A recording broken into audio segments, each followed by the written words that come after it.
அமித்ஷாவை டெல்லியில் நேரில் சந்தித்து எடப்பாடி பழனிசாமி திரும்பிய நிலையில் இன்று அண்ணாமலை திடீர் பயணமாக டெல்லி சென்றிருக்கிறார். டெல்லியில் அமித்ஷாவை சந்தித்திருக்கக்கூடிய சூழலில் அது குறித்து செய்தியாளர்கள் எழுப்பிய எந்த கேள்விக்கும் அவர் பதிலளிக்காமல் நழுவி சென்று விட்டார் அண்ணாமலை. அண்ணாமலை ராஜினாமா செய்யக்கூடும் அல்லது அண்ணாமலையை நீங்க பதவியிலிருந்து அகற்றினால்தான் கூட்டணி வைப்போம் என்று எடப்பாடி பழனிசாமி அழுத்தம் கொடுத்தார் என்பது போன்ற பல செய்திகள் ஒருபுறம் வந்து கொண்டிருக்கக்கூடிய நிலையில அஇஅதிமுக பாஜக கூட்டணி கிட்டத்தட்ட கன்ஃபார்ம் ஆயிட்டு அப்படின்னு திண்டுக்கல் சீனிவாசன் போன்றவர்கள் இன்றைக்கு சட்டப்பேரவை வளாகத்திற்குள் வைத்து பாட்டாளி மக்கள் கட்சியுடைய சட்டமன்ற உறுப்பினரிடம் நாமெல்லாம் ஒரே கூட்டணி என்று பேசிய செய்தியை பார்த்தோம்.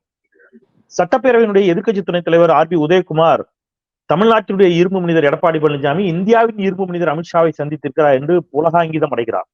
அதிமுக பாஜக கூட்டணி உறுதியாகி விட்டதா, எனில் அண்ணாமலை தலைவராக நீடிப்பாரா உள்ளிட்ட பல்வேறு கேள்விகளோடு அண்ணாமலை திடீரென்று டெல்லி பயணித்தது ஏன் என்ற கேள்விகளுக்கெல்லாம் பதிலளிப்பதற்கு நம்மோடு எழுத்தாளர் அரசியல் விமர்சகர் திரு உமாபதி இணைகிறார். வணக்கம் சொல்லி படிக்கலாம். சொல்ல வணக்கம். வணக்கம். வணக்கம். அண்ணாமலையினுடைய டெல்லி திடீர் விசிட்டை எப்படி பாக்குறீங்க? உங்க சோர்ஸ் என்ன சொல்லுது? அதாவது நீங்க முதல்ல சொல்லும்போது சொன்னீங்க கூட்டணி சேர்றதுக்காக இவங்க முயற்சி பண்றாங்க அப்படின்னு. கூட்டணி சேர்றதுக்காக முயற்சி பண்ணல, ஏற்கனவே கூட்டணியில தான் இருக்காங்க. ஏற்கனவே என்னன்னா எம்பி எலெக்ஷன்ல எடப்பாடியை என்ன பண்ணாங்கன்னா தென் மாநிலங்களின் பொறுப்பாளராக போட்டாங்க, உங்களுக்கு ஞாபகம் இருக்கும். ஆமா, அப்ப தென் மாநிலங்களின் பொறுப்பாளராக போனோம். தென் மாநிலங்களுடைய அளவு எவ்வளவு, எந்தெந்த மாநிலம் இருக்குன்றதே தலைவர் எடப்பாடியாருக்கு தெரியுமான்றதே தெரியல. அவர் என்ன பண்ணிட்டாருன்னா தென் மாவட்டங்கள் நினைச்சிருப்பாரு. ஒரு வேலை ஏதோ ஒன்று பண்ணிட்டு அப்புறம் கடைசியில் இல்லை, உங்களோட நீங்க எது கொடுத்தாலும் எந்த பொறுப்பு கொடுத்தாலும் நான் வரமாட்டேன்னு சொல்லிட்டு வந்துட்டாரு. வந்ததுல என்ன ஆயிடுச்சு அப்படின்னா, இது பாஜகவுக்கு மிகப்பெரிய பின்னடைவாயிடுச்சு. கூட்டணி சேர்ந்திருந்தா அவர்களுடைய கணக்குப்படி ஒரு 15 இடங்களை நம்ம பிடிச்சிருக்கலாம். அதுல ஒரு 4-5 இடங்கள் பிஜேபி கூட்டணி பிடிச்சிருந்தாலும் 10 இடங்கள் அதிமுக பிடிச்சிருக்கும்னு சொல்லி அவங்க ஒரு கணக்கு போட்டாங்க. அப்ப இந்த 15 இருந்தது அப்படின்னா இந்த 2 பேர் பீகாரும் ஆந்திராவும் சந்திரபாபு நாயுடும் இந்த 2 பேருடைய அழுத்தங்களுக்கு பதிலாக ஒருத்தர் அழுத்தம் தான் இருந்திருக்கும். அழகா ஆட்சியில் உட்காந்துருக்கலாம். இவர்கள் அடிமைகள் அப்படி சொல்றதெல்லாம் செஞ்சிருவாங்கன்னு நினைச்சிட்டு இருந்த நேரத்துல எடப்பாடி காலவாரி விட்டாருன்றதுல ஒரு மிகப்பெரிய குலவெறியில யார் இருக்காருன்னா, இந்த குலவெறினா இந்த கொலை பண்றது இல்ல, அரசியல் குலவெறியில. கேட்டா அப்படி மாத்தி சொல்லிடுவாங்க, கொலை பண்ண சொல்றாங்க. அரசியல் குலவெறியில யார் இருக்காருன்னா அமித்ஷா இருக்காரு. சோ இப்ப இந்த கட்சியோட உண்மையான தலைவர் யாரு? அதிமுகவுக்கு ஜெயலலிதா மறைவுக்கு பிறகு பாத்தீங்கன்னா அமித்ஷா தான் தலைவர் அப்படின்றத நீங்க அதாவது எந்த பயிலாலையும் இருக்காது, எதுலயும் இருக்காது. ஆனா அவர் தான் மெயின்டைன் பண்ணிட்டு இருக்காரு, கட்சியை மெயின்டைன் பண்ணிட்டு இருக்காரு. அவர் தான். அவர்கிட்ட கேட்காம இவர்கள் எந்த முடிவும் எடுக்க முடியாது. அப்படி இருக்க நேரத்துல எடப்பாடியார் கூட்டணி சேர மாட்டேன்னு அடம் பிடிச்சு அவர்களை கொண்டு போய் குழியில தள்ளி விட்ட உடனே பயங்கர டென்ஷன் ஆயிட்டாங்க. எடப்பாடியார் இதற்கு பழி தீர்த்தே ஆக வேண்டும் அப்படின்ட்டு என்ன பண்றாருன்னா, சரி காலம் வரட்டும் நம்ம பாத்துக்கலாம் அப்படின்ற மாதிரி இருக்கும்போது அதுக்கப்புறம் தூக்கி உள்ள வைக்கலான்றப்ப டப்பு டப்புன்னு போய் காலில் விழுந்துறது, அப்புறம் எதுக்கிறது, இப்படி மாறி மாறி இருந்தோடனே இவர்களுடைய தங்கமணி, வேளாமணி, ரங்கமணின்னு ஒரு மணிகள் இருக்காங்க. அந்த மணிகள்லாம் போய் அங்கே பேசி வச்சு கரெக்ட் பண்ணிட்டு இருக்க காலகட்டங்கள் என்ன ஆகுது அப்படின்னா, சரி எடப்பாடியை கட்சியை விட்டு தூக்கிட்டு நம்ம நினைக்கிற ஒருத்தரை கட்சிக்கு பொதுச் செயலாளராக கொண்டு வந்துட்டு சிந்தாமல் சிதறாமல் அதிமுக வாக்குகிற அனைத்தையும், சசிகலாவா இருந்தாலும் தினகரனா இருந்தாலும் அந்த ஆபீஸ் பாய் அந்த ஆபீஸ்ல இருந்து பிரிஞ்சு போயிருந்தா கூட எல்லாத்தையும் சேர்க்கணுட்டாங்க. பழைய வேலைக்கு யார் யார் இருந்தாங்களோ எல்லாத்தையும் சேர்த்துருங்க. ஜெயா டிவி உட்பட எல்லாத்தையுமே கட்சியில சேர்க்கணுன்ற மாதிரியான ஒரு முடிவு பண்றாரு. முடிவு பண்ணும்போது என்னன்னா, எடப்பாடியார் சொல்றாரு சசிகலா நான் சேர்க்க மாட்டான், ஓபிஎஸ் சேர்க்க மாட்டான். அப்படிங்கும் போது அதெல்லாம் கிடையாது, சேர்த்து தான் ஆகணும் அப்படின்னு ப்ரெஷர் கொடுக்குறாங்க. ஒரு டைம் கொடுக்குறாங்க. மார்ச் மாசம் இந்த இது மாதிரி இந்த ஆடிட்டர்லாம் கணக்கு கொடுப்பாங்க. மார்ச் இயர் எண்டிங் கணக்கை மார்ச் 31ஆம் தேதிக்குள்ள கொடுக்கணுன்ற மாதிரி மார்ச் 31ஆம் தேதிக்குள்ள கூட்டணி பத்தி பேசி ஆகணும்னு சொல்றாங்க. சொன்ன உடனே எடப்பாடியார் அசால்ட்டா இருக்காரு. பிப்ரவரி மாசம்லாம் ஜனவரி பிப்ரவரிலாம் அப்படி என்ன பண்ணிடுவீங்க அப்படின்ற மாதிரி இருந்தவொடனே எடப்பாடியாரை தூக்கி உள்ள வைக்கிறதுக்கான ஒரு பக்கம் நடவடிக்கை, இன்னொரு பக்கம் இரட்டை இலை பிடுங்குவதற்கான நடவடிக்கை அப்படின்னு எடுத்த உடனே பயந்துட்டாரு. அதோட சமிக்கை தான் என்னன்னு பாத்தீங்கன்னா, செங்கோட்டையன்ற ஒருத்தரை இறக்கி விடுறாங்க. மூத்த தலைவர் அவர் அதிமுகல எம்ஜிஆர் அவர்கள் இருந்த காலத்துல இருந்து இருந்தவர் அவர். ஸோ அப்போ அவர் என்ன பண்றாருன்னா, அவரை வச்சு லைட்டா எடப்பாடியை சுரண்டி விடுறாங்க. சுரண்டி விட்ட உடனே என்ன ஆயிடுச்சு அப்படின்னா, எடப்பாடி ஐயோ நம்மளுக்கு எதிராக ஏதோ நடக்குது அப்படின்னா, முதல்ல செங்கோட்டையனை பத்தி அவர் பெருசா நினைக்கல. ஒரு பழைய ஆளு, ரொம்ப வருஷமா இருக்காரு, நம்ம இவரை பார்த்தா அரசியலுக்கு வந்தோம், இருந்தாலும் இவர் ஒரு ரியாக்ட் பண்ணக்கூடிய ஒரு மனிதன் கிடையாது. இருந்தாலும் ஓகே ஓகே யார் இப்ப நம்மளே முதலமைச்சர் ஆயிட்டோம், அதையும் ஏத்துட்டு இருந்துட்டாருல்ல, அதுக்கு மேல அவர் என்ன பண்ணிட போறான்னு இருக்கும்போது அவரை RSS இயக்குகிறது அப்படின்ற ஒரு விஷயத்த தெரிஞ்ச உடனே ஷாக் ஆயிட்டார் எடப்பாடி. செங்கோட்டைன்னு RSS இயக்குதுன்னு. RSS இயக்குது, நம்மளை தூக்கி போடுறதுக்கு எல்லா வேலை பண்றாங்க. நீதிமன்றத்துல வழக்கு விசாரணைக்கு வந்தது கூட ரெட்டலையை பறிக்கத்தான், ரெட்டலையை பறித்து விட்டால் நம்ம என்ன ஆகுறது அப்படின்ற மாதிரியான ஒரு பதட்டம் வந்துருது அவருக்கு. அப்பதான் அந்த தங்கமணி ரங்கமணி எல்லாம் சொல்றாங்க, அப்பயே அடிச்சடிச்சு சொன்ன, நீங்க கேட்டீங்களா? கேட்கல, அதனால விட்டுருங்க, நாங்களும் அவரோட போறோம் சொல்லி கல்யாணத்துக்கு இவரை கூப்பிடல, ரிசப்ஷனுக்கு தான் கூப்பிட்டாங்க. உங்களுக்கு தெரிஞ்சிருக்கும். ஆனா பாஜக காரர்கள் பூரா வந்து பெரிய கொண்டாட்டமா இருந்துச்சு. இங்கன்னா அந்த கல்யாண வீட்டுல அண்ணாமலை போறது என்ன, அதாவது தமிழிசை சவுந்தரராஜனுக்கும் இவருக்கெல்லாம் வேலுமணிக்கெல்லாம் சம்பந்தமே கிடையாது. எந்த ரீதியில, அரசியல் ரீதியிலையும் சரி, ஊர் ரீதியிலையும் சரி, எதுலையும் தெரியும். ஆனா இந்த மாதிரிலாம் போய் ஒரே ஆட்டம் பாட்டம் குசி காலில் விழுந்து மாப்பிள்ள ஆசீர்வாதம் வாங்கினா. ஆனா எடப்பாடியை மட்டும் கழட்டி விட்டாங்க. கழட்டி விட்ட உடனே மறைமுகமா சொல்றாங்க, இதுதான் உங்கள்கிட்ட அதிமுக உள்ள நிலை இதுதான். இப்ப நாங்களும் பாஜகவும் சேர்ந்துட்டோம்னா உங்களை தனியா கழட்டி விட்டுருவோம். செங்கோட்டையெல்லாம் கல்யாணத்துக்கு வந்து முன்னாடியே வந்து காலில் விழுந்து ஆசீர்வாதம் வாங்கிட்டாங்க. ஸோ இப்படி இருக்கும்போது என்ன ஆகுது அப்படின்னா, எடப்பாடியார் வந்து டென்ஷன் ஆயிடுறாரு. இது நமக்கு தெரியாமே ஒரு சதி நடக்குது, நம்ம அழகா ஆட்டையை போட்டுலாம் நினைச்சா எல்லாம் முடியலன்னு டக்குன்னு அப்பாயின்மெண்ட் கேட்கிறாரு. அப்பாயின்மெண்ட் கொடுக்கலன்னொடனே ஆந்திர தொழிலதிபர், ஆந்திர நிறுவனம் ஒன்று, பெரிய நிறுவனம், நேஷனல் லெவல்ல பெரிய பெரிய கான்ட்ராக்ட், ஆயிரக்கணக்கான கோடிகள் கான்ட்ராக்ட் எடுக்கக்கூடிய ஒரு நிறுவனம். அந்த நிறுவனத்தோட பேர் வேண்டாம். அந்த நிறுவன அதிபரை இவருடைய நிறுவனம், ஒரு தெரிந்த நிறுவனம், பெரிய கான்ட்ராக்ட் நிறுவனத்தோட அவர்கிட்ட பேசி, நாங்க வந்து மாமூல் தரோம், ஜியை வந்து பார்க்கணும். மாமூல் மீன்ஸ் வந்து நீங்க தப்பா நினைக்கக்கூடாது, நாங்க ஒரு பேமெண்ட் தரோம் கட்சி நிதியா, எங்களுக்கு ஜீட் எப்படியா சின்ன ஜீட் அப்பாயின்மெண்ட் வாங்கி கொடுங்கன்னு போட்டு அனுப்புறாங்க. அதுக்கப்புறம் சந்திரபாபு நாயுடு வரைக்கும் போகுது. அதுக்கப்புறம் அவர் சரி இது என்ன பார்க்கணுன்றாங்க, அவர்கிட்ட கேட்டு சொல்லி ஒரு டைமை ஃபிக்ஸ் பண்றாங்க. அதுக்கப்புறம் தான் எடப்பாடியார் என்ன பண்றாரு, அப்பயும் எடப்பாடியாருக்கு நம்பிக்கை இல்லை, சாயந்தரம் நம்ம சந்திப்பாங்களா இல்லையா அப்படின்னு. அந்த நம்பிக்கை இல்லாத கட்டத்துல தான் நான் வெள்ளையடிக்க போறேன், திரைச்சீலை வாங்க போறேன்னு பொய் சொல்லிட்டு போனது. டெல்லி ஆபீஸை டெக்கரேஷன் பண்ண இவர் போய் என்ன டெக்கரேஷன் பண்ண போறாரு போனாரு. அப்புறம் அவன் இழுத்து அடிச்சு பாப்போமா பார்க்க மாட்டோமா, 1 ஹவருக்கு முன்னாடி கால் பண்ணுவோம், அமித்ஷா அவர்கள் வீட்டு பக்கத்துல எங்கேயாவது ஒரு இடத்துல ரெடியா இருங்க, அப்படிதான் சொல்லப்பட்டது. சாயந்தரம் மீட் பண்றோம்னு சொல்லி முத நாள் காலையில அப்படின்ற எந்த வித அறிவிப்பும் அவங்க சொல்லல. பிடிஏ கிளப்புறக்கா என்ன பண்றாங்கன்னா, முத நாள் அமித்ஷா ஊர்லயே இல்ல, டெல்லியில, ஆனா வர சொல்றாங்க. அடுத்த நாள் காலையில ஒரு போறாரு, போறப்பே ஊர்ல இல்ல அமித்ஷா, வந்துருவாரான்னு அந்த பதட்டத்தை ஏற்படுத்தி, இந்த கிரிக்கெட் மேட்ச்ல கடைசி ஓவர் இருக்கு பாருங்க, அந்த மாதிரி எடப்பாடியார் வந்து பதட்டத்தை ஏற்படுத்தி வெளியும் சொல்ல முடியாம, அதுக்கப்புறம் வந்து வெள்ளையடிக்க போனேன், ஆபீஸ்க்கு டெக்கரேஷன் பண்ண போறேன்னு சொல்ல வச்சுட்டு கடைசி நேரத்துல போன் அடிச்சிருங்க. சரி, போன் அடிச்ச உடனே எடப்பாடி என்ன பண்ணிருக்காருன்னா, பழைய பில்ல எடப்பாடியாரை பொறுத்தளவுக்கு இப்ப உள்ள திரைப்படம், எம்ஜிஆர் திரைப்படங்களை பத்தி கூட தெரியாது அப்படின்றது அவருக்கே தெரியும். சோ அப்படி இருக்கும்போது இவர் பழைய பில்லா படம் அதெல்லாம் பார்த்துப்பாரு. அந்த மாதிரி என்ன பண்ற, கார் மாறி மாறி போலாம், அப்பதான் பத்திரிகையாளர்களுக்கு தெரியாதுன்னு சொல்லி ஒரு இனோவால போறாரு. சரி, இனோவால போனோடனே அங்க வந்து ஒரு ஆடி காரை நிறுத்தி வச்சிருக்காங்க. அதுக்கப்புறம் இன்னொரு ஒரு வெளிநாட்டு கார், 4 கோடி ரூபாய் மதிப்புள்ள ஒரு கார், பென்ட்லேன்னு சொல்லி அந்த காரை நிறுத்தி வச்சிருக்காங்க. அப்ப எடப்பாடியார் பத்திரிகையாளர்களுக்கு தெரியக்கூடாதுன்றதுக்காக, அதாவது பத்திரிகையாளர் நமக்கு எல்லாம் தெரியும் இல்லையா, எடப்பாடி இவரை சந்திக்க போறார், அமித்ஷா சந்திக்க போறாருன்னா ஒண்ணு வீட்டுல சந்திக்கணும், இல்ல ஆபீஸ்ல சந்திக்கணும். இவர் சொல்லலைன்னா அமித்ஷாவோட சோர் சொல்லிடுவாங்க, நமக்கு சொல்லிடுவாங்க. ஆமா, எங்க தலைவர் வந்துட்டாருங்களா, ஆபீஸ்ல இருக்காரு, இல்ல வீட்டுலதான் சந்திக்கிறாங்கன்னு அவங்க சொல்லிடுவாங்க. இந்திக்காரனுக்கு என்ன சொல்லக்கூடாது, அந்த மாதிரி சொல்லிட்டாங்க. வீட்டுல சந்திக்கிறாருன்னு இவர் இனோவால இவர் வந்து பத்திரிகையாளர்கள் தெரியாம போறாராம், டெல்லி பத்திரிகையாளர் தெரியாம இனோவால போய் அங்க இறங்கிட்டாரு. சரி, வெளியில வரும்போது மைக்க போட்டுருவாங்கன்னு சொல்லி பென்ட்லே கார்ல ஏறி வர்றாரு. ஓகே, வேற கார்ல ஏறி வர்றாரு. கடைசியில வடிவேல் மாதிரி வந்து பாடி ஸ்டூடா கொண்டைய மறைக்கலையே அப்படின்ற மாதிரி, எப்படா கண்டுபிடிக்கிறீங்க இந்த கார்ல வர அந்த கார்ல வரேன்னா, கொண்டைய மறைச்சாரு கண்டுபிடிச்சாங்க நான் பத்திரிகையாளர்கள். கடைசியில் மைக்க கொண்டு தொண்டையில நீட்டுறாங்க. நீட்டும் போது, ஐயா வேணாம், இங்கேயும் வந்தீங்களான்னு சொல்லிட்டு கடைசியில் நாளைக்கு நான் உங்களை சந்திக்கிறேன், யோசிச்சு நான் முடிச்சு சந்திக்கிறேன்னு சொல்லிட்டு அடுத்த நாள் சந்திக்கிறேன். இதுல என்ன அப்படின்னு பாத்தீங்கன்னா, அமித்ஷா கூப்பிட்டுலாம் இவங்க போல, கூட்டணி பேசுறதுக்கெல்லாம் போல. ஓகே, இது வந்து எடப்பாடியார கூப்பிடுறாங்க, வந்து பாக்கணும்ன்றாருன்னு அப்பாயின்மெண்ட் கேட்கிறாரு, வாங்கன்றாங்க. உடனே கிளம்புற நேரத்துல முனுசாமிக்கு போன போடுறாரு, டக்குன்னு கிளம்பி வந்திருக்கேன்னு. இப்படி ஒவ்வொருத்தருக்கா போன போடும்போது அடுத்தடுத்த பிளைட்ல ஏறி அங்க ஒரு பெரிய கூட்டம் கூடியது. சரி, எல்லா ஜாதிக்கார சிவி சண்முகத்தை கூப்பிடுறாரு, கவுண்டர்களை கூப்பிடுறாரு, நாயுடு வராரு, வராரு. ஏற்கனவே தம்பித்துறை வந்து ஒரு மிகப்பெரிய ஒரு தலைவர்ல அங்க அந்த கட்சி, மானத்துக்கும் ஈனத்துக்கும் பேர் போன தலைவர், மிகப்பெரிய தலைவர். ஸோ அவரும் வந்துடுறாரு. இங்க வந்து எல்லாம் வந்துடுறாங்க, முனுசாமி கூட்டுக்கிறாங்க, எல்லாம் கூட்டு போய் பொக்கே கொடுக்குறாங்க.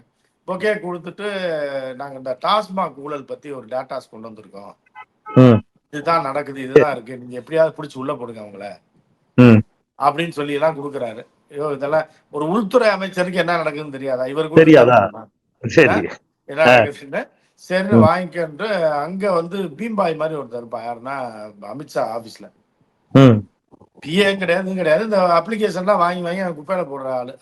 இல்லைன்னா இங்கே வச்சிருப்பான், அப்புறம் எடுத்து கொடுப்பான்.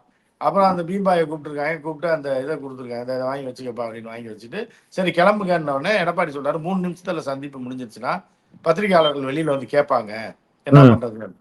அப்ப என்ன பண்றீங்க? சரி ஒரு டீ சமோசா சாப்பிட்டு போங்க, ஒரு 5 நிமிஷம் உட்காந்துட்டு போங்க. ஆமா, உட்காந்துட்டு போனீங்கன்னா நம்ம பத்திரிகையாளர் பிரேக்கிங் போடுவான்ல, 20 நிமிடம் உள்ள போனாரு. நம்ம தம்பி பாண்டையெல்லாம் பாத்தீங்கன்னா பயங்கரமா போடுவாங்க. அதெல்லாம் 4:02 உள்ள போனாங்க, 4:27 வரைக்கும் அவர்கள் தீவிரமாக இந்த கூட்டணி குறித்தும் அது குறித்தும் இது பண்ணிட்டா மொத்தம் 22 நிமிடங்கள் அவர்கள் சந்தித்து தன்னுடைய பேச்சு கூட்டணி குறித்து பேசிக்கிறாருன்னா போடணும்ல, அதுக்கு டைம் கொடுக்கணும்ல. அமித்ஷா 15 நிமிஷம் கழிச்சு திருப்பி படி இறங்கி வந்திருக்காரு. என்னையா இவங்க என்ன போல யாருன்னா உட்காந்துருக்காங்க, 20 நிமிஷம் பேச்சுவார்த்தை நடத்துறாங்க, நம்புவாங்க பிரேக்கிங் போட முடியும். அப்புறம் வெளியில வந்து கார் ஏறி வந்துட்டாங்க, இவங்களும் பிரேக்கிங் போட்டாங்க தம்பிகள் எல்லாரும். அடிச்சு சந்திப்பு 22 நிமிஷம் சந்தித்தார், அவர் இருந்தார் இவர் இருந்தாரு. ஆனா 2 பேரும் ஒன்னும் பேசிக்கல. இதுல அடிப்படை விஷயம் நீங்க ஒண்ணு தெரிஞ்சுக்கணும் என்னன்னா, தெரியும் தான் நான் சொல்றேன், இவருக்கு இந்தி சுட்டு போட்டாலும் வராது.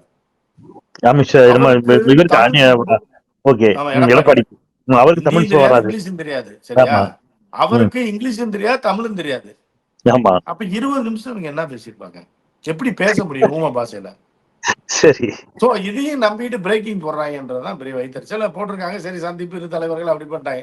அடுத்த நாள் வந்த உடனே இப்ப ஒரு பேட்டியை கொடுத்தாரு, அது எல்லாருக்குமே தெரியும். இப்ப என்ன பிரச்சனைனா, இப்ப எடப்பாடி இருக்க மாட்டார், எடப்பாடியை தூக்க போறாங்க அதிமுக இருந்து. ஏன் அப்படின்னு கேட்டீங்கன்னா, எடப்பாடி வந்து அவங்க என்ன நினைக்கிறாங்கன்னா, நமக்கு செய்த துரோகத்தினாலதான் நம்ம மைனாரிட்டி அரசா இன்னைக்கு வந்துட்டோம், இங்க மட்டும் பண்ணியிருந்தா ஒரு 20 சீட் நம்ம ஜெயிச்சிருக்கலாம் தமிழ்நாட்டுல. அப்ப எதிர்கட்சியோட பலமும் 20 குறைஞ்ச மாதிரி இருந்திருக்கும். நம்மளும் சந்திரபாபு நாயுடு மட்டும் வச்சுக்கிட்டு ஆட்சி நடத்திருக்கலாம். சந்திரபாபு நாயுடு கட்டையை கொடுத்தா நிதிஷ்குமார் உள்ள இழுத்து போட்டு இருந்திருக்கலாம். ஆனா ரெண்டையும் கெடுத்தது யாருன்னா தென் மாநில பொறுப்பாளராக இருந்த எடப்பாடி அப்படின்னு சொல்லி பயங்கர காண்ட்ல இருக்காங்க. எடப்பாடியை ஒழிச்சு கட்டணுன்றதான் அவங்களோட வேலை. இப்ப என்ன அப்படின்னா, எடப்பாடி வந்து இப்படியும் இல்லாம அப்படியும் இல்லாம சொன்னது, இப்ப அண்ணாமலை இருந்தா கூட்டணி சேர மாட்டேன்னாரு, அடுத்து வந்து ஜெயலலிதா சசிகலாவை உள்ள சேர்க்கவே மாட்டேன்னாரு, தினகரன் வரக்கூடாது, ஓபிஎஸ் வரக்கூடாதுன்னு சொல்லிட்டு இருந்தாரு, இல்லைன்னா கூட்டணி கிடையாதுன்னு சொல்லிதான் கட் பண்ணது. இப்ப என்ன பிரச்சனை ஆகி போச்சு அப்படின்னா, எதை வேணாலும் செய்யறேன் நிஜமா, நீங்க நான் பார்த்து நீங்க எது உள்ள வச்சிடாதீங்க, இந்த வயசுக்கு மேல நான் போய் ஜெயில இருக்க முடியாது, நீங்க கட்சியை பிடிக்கிறாதீங்க, நான் பாட்டுக்கு இருக்கேன், நீங்க எதாவது கூட்டணி வேணாலும் பண்ணிக்கன்னு சொல்லிட்டு முதல் முறையாக இந்த நம்பரை நம்ம தான் பிரேக் பண்ணோம். என்னன்னா, அதிமுக பாஜகவோட கூட்டணி கிடையாது, தேசிய ஜனநாயக கூட்டணியில நீ சேர்ந்துக்க, உனக்கு 100 சீட்டு தரோம். பாஜக தலைமையில தேசிய ஜனநாயக கூட்டணியில பாஜக தலைமையிலான கூட்டணியில அதிமுக இணைந்து 134 இடங்கள்ல போட்டி போடுதுன்றதுதான் நம்ம 6 மாசமா சொல்லிட்டு அவங்க பார்த்துதான் இவங்களுக்கு கொடுப்பாங்க. அதாவது 100 இடங்கள் கிடையாது, 100 இடங்கள் தேசிய ஜனநாயக கூட்டணிக்கா, 100 இடங்கள் அதிமுக, 100 இடங்கள் தேசிய முதல்ல இப்படிதான் 134 இடங்கள் அதிமுக அதிமுக கொடுத்து 100 இடங்கள்ல அவங்க கொஞ்சம் அவங்க 60 எடுத்துக்குவாங்க. யாரு? பிஜேபி. அப்ப வெற்றி பெற்றால் செல்வம். ஆமா, தமிழ்நாட்டுல பிஜேபி பயங்கர செல்வாக்கு இருக்குல்ல, 60 சீட்டு குறைச்சு வாங்கினா ரொம்ப மரியாதை இருக்காது, வாங்கிட்டு அவங்க 5 கொடுப்பாங்க. ஜி.கே. வாசனுக்கு 3 சீட்டு, அவருக்கு, அவர் டிரைவருக்கு, அவர் பிஏக்கு, இந்த மாதிரி அவங்க ஜான் பாண்டியன் இருக்காருன்னா அவருக்கு ஒரு 3 சீட்டு, யாராவது சொந்தக்காரங்க இருந்தாங்கன்னா கொடுங்க அப்படின்னு. இந்த கல்யாண வீட்டுக்கெல்லாம் போகும்போது தாம்பூலம் கொடுத்து விடுவாங்க. ரொம்ப வேண்டியவங்களா இருந்தா நின்று 2 எடுத்துட்டு போங்க, அண்ணனுக்கு கொடுங்க 2 தேங்காய், அந்த மாதிரி. போன வாட்டி நாடாளுமன்ற தேர்தல் எப்படி நடந்துச்சு நினைக்கிறேன் உங்களுக்கு ஞாபகம்? டிடி தினனுக்கு 2 சீட்டு கொடுத்தாங்க, அவர் வேண்டாம் எனக்கு 1 சீட்டு போதுன்னாரு. ஆமா, 2 கொடுக்குறாங்க, ஆள் எங்க இருக்குது அப்படின்னாரு. அந்த மாதிரிதான் இப்ப ஜி.கே. வாசன் வேணான்னு சொல்லிட்டு இருக்காப்ல. சரி சரி, டிரைவர் ரொம்ப நாளா கூட இருக்காரு, உங்க பிஏ இருக்காரு, கொடுத்து விடுங்கண்ணே, ஒரு சீட்டை கொடுத்து விடுங்க ஐயோ அப்படின்ற மாதிரி கூட்டணி பேசி அந்த 100 சீட்டை அவங்க பிரிக்க போறாங்க. 124 34 வந்து எடப்பாடி கொடுக்க போறாங்க. எடப்பாடி கிடையாது கட்சியில, இன்னும் கொஞ்ச நாள் போக போக உங்களுக்கு தெரியும், 6 மாசத்துல எடப்பாடி ரீப்ளேஸ் பண்ணப்பட்டு செங்கோட்டையன் அந்த இடத்துல வந்துருவாரு. வந்துட்டு ஆர்எஸ்எஸ் என்ன சொல்லுது அப்படின்னா, எவனை நம்பியும் கட்சி கிடையாது. இந்த இயக்கம் யாரையும் தனிப்பட்ட நபர்களை நம்பிய இயக்கம் கிடையாது. ஆர்எஸ்எஸ் இயக்கம் அப்படின்றது வந்து கொள்கையின் அடிப்படையிலான இயக்கமே தவிர தனிப்பட்ட தலைவர்களோ தனிப்பட்ட மனிதர்களை வைத்து அந்த இயக்கம் கிடையாது. அதனால இந்த அண்ணாமலை, மோடிஜி, அமித்ஷாஜி எல்லாம் தூக்குங்கன்றாங்க. இவங்க என்ன சொன்னாங்கன்னா, இவங்க தானே கட்சியை பலப்படுத்தி மேல கொண்டு வந்தாங்க. இப்ப ஜி தானே உலக தலைவரா இருக்காரு அப்படின்னு அவங்க கழுவி ஊத்துறாங்க. உலக தலைவர்னு போய் அவமானப்பட்டு வந்தது போதாதா, அது என்ன கர்மாந்திர தலைவரோ வேண்டான்றாங்க. 3 வருஷம் தான் தலைவரா ஒருத்தர் இருக்கணும் பாஜகல. 2 முறைதான் பிரதமரா இருந்தாலும் ஆட்சியில இருக்கணும். 75 வயசு மேல போயிடணும். ஏன்னா இதுதான் கட்சியோட சட்டத்திட்டம். சொன்னாங்க அண்ணாமலை தானே கட்சியை தமிழ்நாட்டுல காசை கொடுத்து கூட்டத்தை கூட்டி எல்லாம் பண்ணாரு, திறம்பட ஒரு பிஆர்ஓ இருந்தாரு, அவர் எப்படி தூக்குறது அப்படிங்கும் போது எந்த இண்டிவிஜுவலை நம்பியும் ஆர்எஸ்எஸ் கிடையாது, பிஜேபி கிடையாதுன்றதான் நம்ம கட்சியோட கொள்கை. அதனால முதல்ல யாரெல்லாம் நம்பிக்கிட்டு இருக்காங்களோ அவங்கள பூரா தூக்குங்க. மத்திய பிரதேசம் நம்ம என்ன பண்ணோம், ராஜஸ்தான்ல யாருன்னே தெரியாத ஒரு ஆளை கொண்டு நம்ம சிஎம் ஆக்கலையா, மத்திய பிரதேசத்துல ஒரு சிஎம் ஒரு யாதவ் கம்யூனிட்டியை சேர்ந்தவர் ரொம்ப கம்மியான மைனாரிட்டியில இருக்கக்கூடிய ஆளை தூக்கி போட்டு சிஎம் ஆகலையா, அவர் யாருன்னே பக்கத்து வீட்டுக்காரங்க. இதுதான் நம்ம கொள்கை. அதனால நம்ம ஆர்எஸ்எஸ்ல இருந்து இப்ப முருகன் எப்படி வந்தாரு, திடீர்னு எங்க இருந்தாலும் முருகன் இட்லி கடைன்றது எல்லாருக்குமே தெரியும். இந்த முருகனை எவனுக்குமே தெரியாது வர்ற அன்னைக்கு வரைக்கும். சோ அப்படி இந்த முருகனை கூப்பிட்டு ஆக்கலையா, அந்த மாதிரி நாங்க ஒரு தலைவர்களை உருவாக்குவோம் ஆர்எஸ்எஸ்ல. தலைவர்களை நம்பி இந்த ஆர்எஸ்எஸ் இயக்கமும் பிஜேபி இருக்கக்கூடாதுன்றதான் நம்ம கொள்கை அப்படின்ட்டு இப்ப இந்த வார் போயிட்டு இருக்கு. 30ஆம் தேதி ஜி போறாரு, அங்க வர சொல்லிட்டாங்க, பிராது கொடுத்துட்டாங்க. ஜி ஆஜராங்க அங்க நாக்பூர் தலைநகர் ஆர்எஸ்எஸ். இப்ப ஜி வரமாட்டேன்றாரு. அப்படி இப்படின்னு இந்த சண்டை வந்து 1.5-2 வருஷமா போயிட்டு இருக்கு. எலெக்ஷனுக்கு முன்னாடி இருந்து ஹைதராபாத் கூட்டத்துல 2023 ஆர்எஸ்எஸ் கூட்டம் நடந்ததுல இருந்து இந்த வாக்கிய தகராறு போயிட்டு இருக்கு. அதுல ஜி வந்து ஜெயிச்சுக்கிட்டே இருக்காரு. எதையாவது ஆட்டையை போட்டாரு, அவங்க எதிர்பார்க்காம அவங்களாலே காசு கொடுத்து விலைக்கு வாங்கிறாரு நட்டா போன்றவர்களை. இப்ப வந்து என்ன பண்றாங்கன்னா, அவங்க யாருக்கு அடிமையாகாத ஒரு வயதான ஒரு நபரை தூக்கி பாஜக தலைவரா போட போறாங்க. அவர் காசுக்காக மயங்க மாட்டார், எதுக்குமே மயங்கிட்டார். ஆர்எஸ்எஸ் கொள்கையில ஊறி போனவர், நெல்லிக்காய் கொடுக்குற மாதிரி தலைவர்னா நீங்க வந்து இப்ப ஜேபி நட்டா அமித்ஷா இருந்த அந்த பொறுப்பா அல்லது அண்ணாமலைக்கு தேசிய அளவுலயே சொல்றீங்க? ஆர்எஸ்எஸ் காரர், அவர் பேரை நீங்க கேள்விப்பட்டிருக்க மாட்டீங்க, அப்படி ஆள் தான் வருவாரு. வந்ததுக்கு அப்புறம் என்னன்னா தமிழ்நாட்டு தலைவரை தூக்கணும்ன்றாங்க. அப்ப இவங்க கேக்குறாங்க, யாரு ஜியும் சின்ன ஜியும், கட்சியை வளர்த்து ஒரு நாள் அடி வாங்கி கடி வாங்கி கட்சியை நடத்தி பொய்யா சொல்லி நடத்திட்டு இருக்க ஆளுக்கு நம்ம என்ன பரிகாரம் செய்யறதுன்னு மத்திய அமைச்சர் ஆக்கிருங்க வேணா, அண்ணாமலை மத்திய அமைச்சர் ஆக்கிட்டு வேற ஆர்எஸ்எஸ் தலைவரா போட்டிருக்கேன்றாங்க. இவங்க என்ன சொல்றாங்கன்னா, எலெக்ஷன் வரைக்கும் அண்ணாமலை இருக்கட்டும், அண்ணாமலை இருந்தா அங்க கரெக்டா வரும், அப்பதான் யாரையா பிடிச்சி உள்ள போறதுக்கு லிஸ்ட் எடுக்க முடியும், ஏதாவது ஒருத்தர் இது பண்ணலாம், அங்க கல்வி வேலை பார்த்து எதையாவது பொய்யும் புரட்டு பித்தலாட்டம் பேசுறதுக்கு நமக்கு ஆள் வேணும். அப்படிங்கும் போதுதான் இந்த வார் தான் போயிட்டு இருக்கு. இது வந்து அடுத்த மாசம் ஃபர்ஸ்ட் வீக் இல்ல செகண்ட் வீக்ல ஒரு முடிவுக்கு வந்துடும். ஒரு முடிவுக்கு வந்துடும். இருக்காரா, மத்திய அமைச்சர் ஆக போறாரா, இங்க ஆளை மாத்த போறாங்களா, இல்ல அண்ணாமலை தான் எலெக்ஷன் வரைக்கும் தொடர்வாரா அப்படின்ற ஒரு விஷயமும். அதே மாதிரி அகில இந்திய தலைமை வந்து மாறி ஆர்எஸ்எஸ் கையில தான் போகுது. ஜேபி நட்டா வந்து முடிஞ்சு போச்சு, அடுத்து எக்ஸ்டெண்ட் பண்ணது முடிஞ்சு போச்சு, சும்மா டம்மியா கிடக்காப்ல வேற ஒரு ஆர்எஸ்எஸ் காரரை உள்ள கொண்டு வந்தாங்க. இதற்கான பேச்சுவார்த்தை பெரிய அளவுல நாக்பூர்ல நடந்து முடிஞ்சு விட்டது. ஜி 30ஆம் தேதி போனாரு அப்படின்னா அவர்கிட்ட வான் பண்ணி சொல்லி நீங்க இந்த வரைக்கும் போகுதுன்னு சொல்லி இப்ப ஜிட்ட என்ன அழுத்தம் கொடுக்குறாங்கன்னா, இந்த பிறந்த நாளோட நீங்க போயிருங்க, 75 வயசு முடியுது அப்படிங்கும்போது ஒத்துக்க மாட்டாரு அவர். ஏன்னா ஒன்ஸ் பிரைம் மினிஸ்டர் ஆயிட்டாரு, இருந்துட்டு போட்டோம் இந்த 4 வருஷத்துக்கு அப்படின்னு சொல்லி ஒரு முடிவானதா அங்க இருந்து வரக்கூடிய தகவல் இருக்கு. ஆனா இவரோட ஆதிக்கம் குறைஞ்சிடும். இனி அமித்ஷாலாம் பேச்சுவார்த்தை நடத்த மாட்டார், கூட்டணிக்கலாம். இப்ப அமித்ஷா போய் இவங்க பாத்துக்கலாம். இப்ப அண்ணாமலை அமித்ஷா கூப்பிட்டுருக்காருல்ல, இது 2 பேர் கருத்தையும் கேட்டுக்குவாங்களே தவிர அடுத்த மாசம் முதல் 2வது வாரத்துல அகில இந்திய அளவுல ஒரு தலைவர் நியமிக்கப்படுவார். அவர் இருப்பாரு, அமித்ஷா பேச்சுவார்த்தை நடத்துவாரு. ஆனா அந்த ஆர்எஸ்எஸ் தலைவர் ஓகே பண்ணாம இவங்க எதையுமே செயல்படுத்த முடியாது. அந்த ஆர்எஸ்எஸ் சார்பில் யார கைய காட்டுறாங்கன்னா இவர் செங்கோட்டையில அமைதியான தலைவர், அவங்க கட்சிக்கும் நல்லா இருக்கும், நமக்கும் பிரச்சனை இல்லாம இருக்கும். அவங்க கட்சியிலேயே ஒரு ஜாதி பாகுபாடு சசிகலா உள்ளிட்டவர்களையும் அவர் வந்து எல்லாரும் கேட்பாங்க, தொண்டர்களும் கேட்பாங்க, எம்ஜிஆர் காலத்துல இருந்து இருக்காருன்னு சொல்லி அவங்களோட சாய்ஸ் தான் செங்கோட்டையன். நிறைவா ஒரு கேள்வி கூட, இப்போ இந்த கூட்டணிக்குள்ள தேமுதிக இருக்குதா இல்லையா? ஏன்னா தேமுதிக வந்து திமுக பக்கம் நகர்வதற்கான ஒரு முயற்சி நடப்பதாக ஒரு செய்தி வந்து உங்க கவனத்துக்கு வந்திருக்க கூடும். இது உள்ளபடியே நடக்குதா? தேமுதிக இந்த அணிலமா நீடிக்குதா? இப்போ இப்படி ஒரு அணி தேசிய ஜனநாயக கூட்டணியில அதிமுக, பாஜக, பாமக, நீங்க சொன்ன மாதிரி திரு ஜான் பாண்டியன், திரு கிருஷ்ணசாமி, தமிழ் மாநில காங்கிரஸ் உள்ளிட்டவற்றோடு ஒருவேளை தேமுதிக இருக்கலாம் அல்லது இல்லாம இருக்கலாம். இப்படி ஒரு கூட்டணி அமைந்தால் அது எவ்வளவு தூரம் வலுவான கூட்டணியா இருக்க வாய்ப்பு இருக்குது? அது டஃப் ஃபைட்ட குடுக்குமா? ஓட்டு வந்து பரஸ்பரம் 2 பக்கமும் டிரான்ஸ்ஃபர் ஆகுமா? அதாவது அதிமுக ஓட்டு பாஜகவுக்கு டிரான்ஸ்ஃபர் ஆகுமா? அதாவது அதிமுக ஓட்டு பாஜக டிரான்ஸ்ஃபர் ஆகாது. எப்படின்னா, இவங்க உள்ள வந்தாங்கன்னா இது வெளியில போயிரும். மாமியார் மருமக மாதிரிதான். மாமியார் மருமகளும் சண்டைன்னா, மாமியார் வீட்டுக்குள்ள வந்துன்னா மருமக 3 நாள் வெளியூர் போயிரும். அப்படின்ற மாதிரிதான் பாஜகவோட அந்த 4-5% ஓட்டு உள்ள வருது அப்படின்னா, நடுநிலையாளர்களும் பாஜகவை பிடிக்காத அதிமுகவினரும் மைனாரிட்டிகளும் அப்படியே வெளில ஒரு 7% வெளில போயிடும். ஓகே. அதனாலதான் எடப்பாடி அடம் பிடிக்கிறாரு பிஜேபி வேண்டான்னு சொல்லி. ஓகே. அடம் பிடிக்கிறார். அதுக்கப்புறம் என்னன்னா, தேமுதிக வந்து ஒரு கணக்கிலே கிடையாது. அது 1.5% தான் ஓட்டு இருக்காது. சோ இப்ப இதுல என்ன அப்படின்னு பாத்தீங்க அப்படின்னா, தேமுதிகவை அந்த அம்மாலாம் வந்து ஒரு அரசியல் தலைவரே கிடையாது. அதெல்லாம் வந்து ஒரு நம்பகத்தன்மையான ஆளும் கிடையாது. அதெல்லாம் திமுகல உள்ள சேர்க்க மாட்டாங்க. அந்த அம்மாவே வராது. அந்த அம்மா பேசுற பேச்சுக்கும் அந்த பையங்க இருக்காங்கல்ல 2 பசங்க, இவங்களெல்லாம் கட்டி மேய்க்க முடியாது. அதனால திமுக வந்து அழைக்காது. இந்த 1.5% ஓட்டுக்காக ஓனான போட்டு ரிஸ்க் எடுக்க மாட்டாங்க. ரிஸ்க் எடுக்க மாட்டாங்க. ஆனா இந்த அம்மையார் வந்து எம்பி ஆசைப்படுது. ஆனா எடப்பாடி அவ்வளவு சீக்கிரம் ஒரு எம்பி என்றது மேலவை எம்பி வந்து அசால்ட்டா தூக்கி கொடுக்க மாட்டாங்க. அவ்வளவு சீக்கிரம்லாம் கொடுத்து, ஏன்னா 1.5% ஓட்டு கூட இல்லாத பிரேமலதாக்கு இப்ப ஜி.கே. வாசனுக்கு கொடுத்தாலும் அதுக்கு ஒரு இது இருக்கு. ஜி.கே. வாசன் லாபி பண்ணி இப்ப நேற்று போய் நிர்மலா சீதாராமனை சந்திச்சிருக்காப்ல. அதுக்கப்புறம் சின்னஜியை சந்திப்பாரு. ஏன்னா இவருக்கு உங்க அப்பா பேரு ஒண்ணு இருக்கு. கட்சி ஓட்டு இல்லைன்னா கூட குடும்பத்திலேயே ஓட்டு போட மாட்டாங்க. அது வேற 3 ஓட்டு தான் விழுகும் கவுன்சிலர் எலெக்ஷன்ல கூட. இருந்தாலும் அவர் வந்து ஒரு மூப்பனார் பையன் அப்படின்ற ஒரு லாபி, டெல்லியில நீண்ட நாளா மத்திய அமைச்சரா இருந்திருக்காரு. அந்த லாபி தெரியும் அவருக்கு. அவருக்கு ஒரு எம்பி சீட்டு கொடுத்தாலும் எடப்பாடியை கொண்டு போய் எங்கேயா கோர்த்து விடுவாரு. சொல்லிக்கிட்டு ஐயா பாக்கணும்ன்றாருங்க, தயவுசெய்து அவரை பாருங்க நீங்க.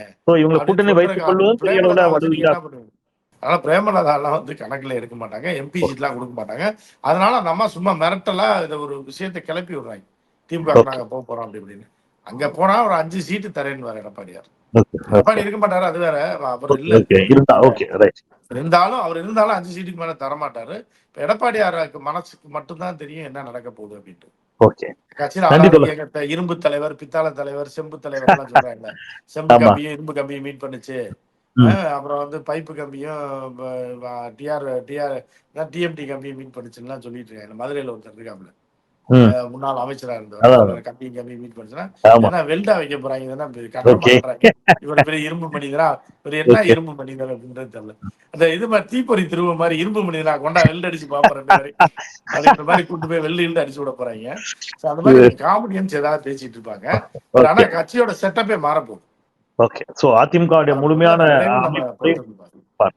நன்றி தொடர். தொடர் பணிகளுக்கு மத்தியில் தமிழ் கேள்வி சொந்தங்களுக்காக எங்களோட இணைந்தீர்கள். மிக நேர்த்தியாக விரிவாக பல்வேறு பின்னணி தகவல்களையும் தொகுத்து தந்தீர்கள். உங்கள் வருகைக்கும் கருத்து பயிருக்கும் நெஞ்ச நிறைந்த நன்றி.